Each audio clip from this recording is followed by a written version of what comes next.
हरे कृष्णा। नारायण मुनि आगे कहते हैं, नारद, सती राधा ने गणेश की विधि पूर्वक भली भांति पूजा करके स्तुति की और सर्वांगों में पहनने योग्य बहुमूल्य रत्नों के बने हुए आभूषण प्रदान किए। राधा द्वारा किए गए पूजन और पूजा सामग्री को देखकर तथा स्तवन को सुनकर शांत स्वरूप गणेश शांत स्वभाव वाली त्रिलोक जननी राधे से मधुर वचन बोले।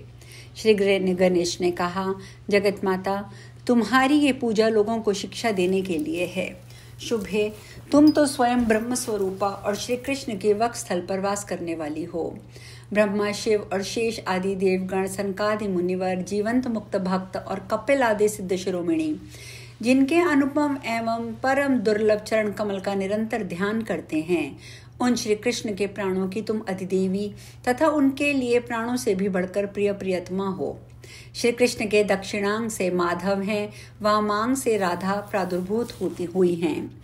जगत जननी महालक्ष्मी तुम्हारे वाम अंग से प्रकट हुई हैं। तुम सबके निवास भूत वसु को जन्म देने वाली परमेश्वरी, वेदों और लोकों की ईश्वरी मूल प्रकृति हो।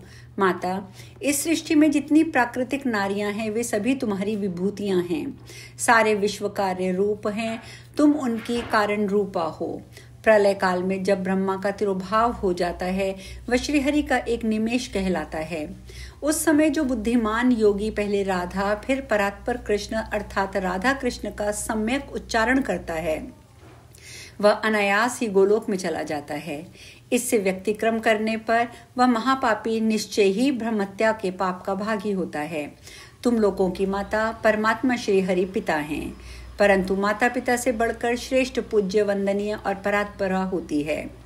इस पुण्य क्षेत्र भारतवर्ष में यदि कोई मंदमती पुरुष सबके कारण स्वरूप श्री कृष्ण अथवा किसी अन्य देवता का भजन करता है और राधिका की निंदा करता है तो वह इस लोक में दुख शोक का भागी होता है और उसका वंशोच्छेद हो जाता है तथा परलोक में सूर्य और चंद्रमा की स्थिति पर्यंत वह घोर नरक में रहता है।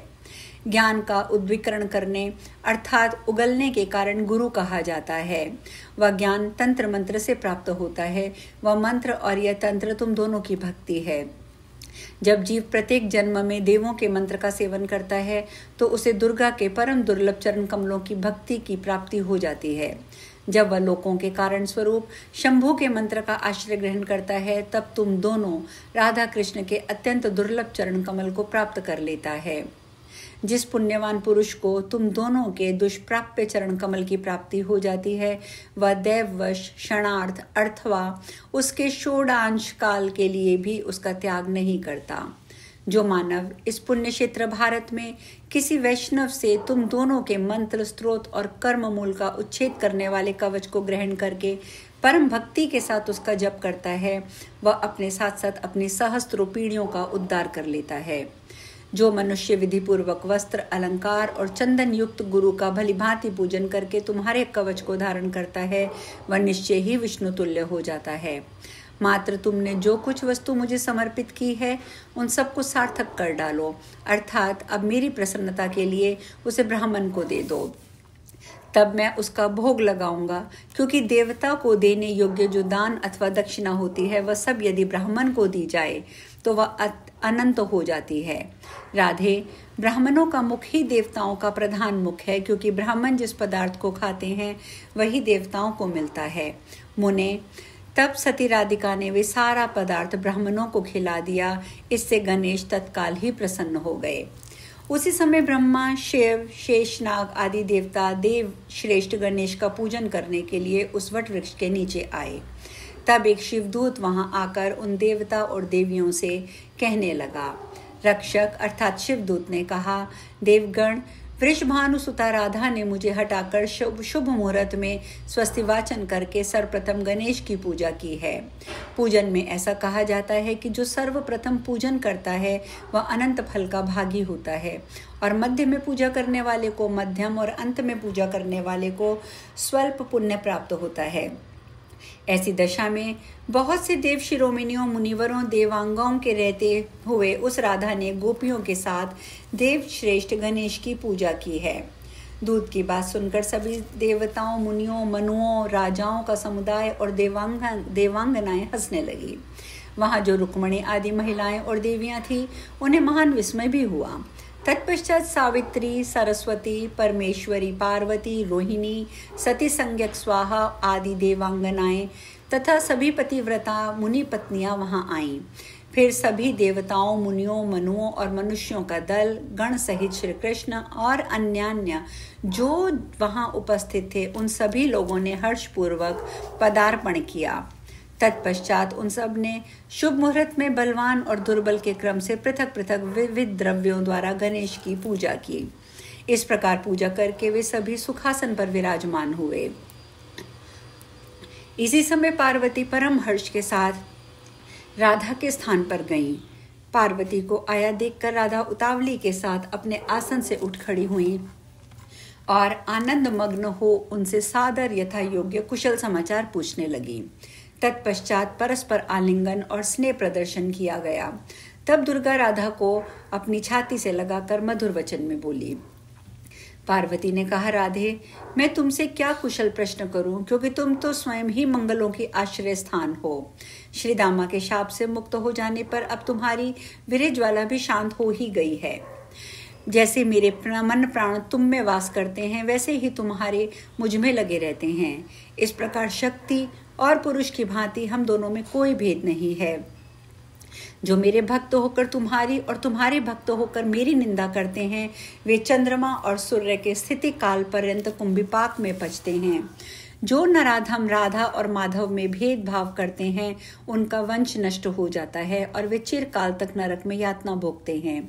इसके बाद 60,000 वर्षों में वे विष्ठा के कीड़े होते हैं, फिर अपनी 100 पीढ़ियों सहित सूकर की योनि में उत्पन्न होते हैं।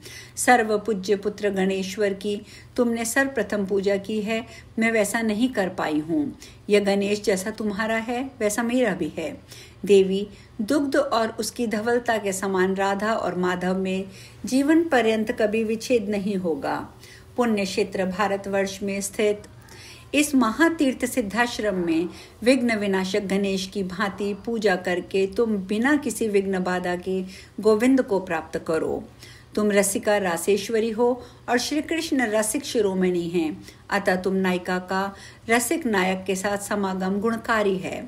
सती राधे, 100 वर्ष के बाद तुम श्रीदामा के शाप से मुक्त हुई हो, अतः आज मेरे वरदान से तुम श्री कृष्ण के साथ मिलो। सुंदरी, मेरी दुर्लभ आज्ञा मानकर तुम अपना उत्तम श्रृंगार करो। तब पार्वती की आज्ञा से प्यारी सखियों ने राधा का श्रृंगार किया। उन्होंने ईश्वरी राधा को रमणीय रत्न सिंहासन पर बिठाया। फिर तो सखी रत्नमाला ने सामने से आकर राधा के गले में रत्नों की माला पहना दी। उनके दाहिने हाथ में मनोहर क्रीड़ा कमल रख दिया। पद्ममुखी ने उनके दोनों चरण कमलों को महावर से सुशोभित किया। सुंदरी गोपी ने चंदन युक्त सिंदूर की परम रुचिर बिंदी से सीमांत के अधोभाग ललाट को सुशोभित किया। सती मालती ने मालती की मालाओं से विभूषित करके ऐसी मन भावनी रमणीय कंवरी गूंथ कर तैयार की है, जो मुनियों को भी मन को मोह लेती है। फिर कपोलों पर कस्तूरी और कुमकुम मिश्रित चंदन से सुंदर पंत्र भंगी की रचना की। मालावती ने राधा को सुंदर चंपा के पुष्पों की मनोहर गंधावली माला और खिली हुई नव मल्लिका प्रदान की।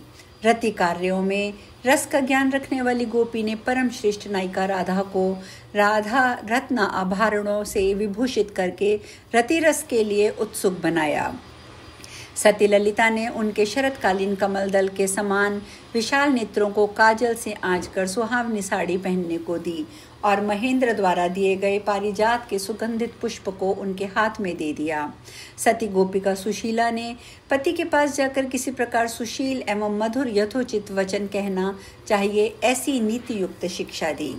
राधा की माता कलावती ने विपत्ति काल में विस्मृत हुई स्त्रियों की षोडश कलाओं का स्मरण कराया। बहन सुधामुखी ने श्रृंगार विस्मय संबंधी अमृतपम वचन की ओर उनका ध्यान आकर्षित किया। कमला ने शीघ्र ही कमल और चंपा ने चंदन चर्चित पत्ते पर कोमल रतिशैया सजाई। स्वयं सती चंपावती ने चंपा के सुंदर पुष्प को चंदन से अनुलिप्त करके श्री कृष्ण के लिए दोनों में सजाकर रख दिया। फिर उसने श्री कृष्ण की प्रसन्नता के लिए कली कदम्बों का पुष्प, मनोहर स्तवक और कदम्ब पुष्पों की माला तैयार की। कृष्ण प्रिया ने श्री कृष्ण के लिए कपूर आदि से सुवासित श्रेष्ठ एवं रुचिर पान तथा सुगंधित जल उपस्थित किया। इसी समय देवताओं और मुनियों ने देखा कि जल स्थल सहित सारा आश्रम गोरोचन के समान उद्वासित हो रहा है।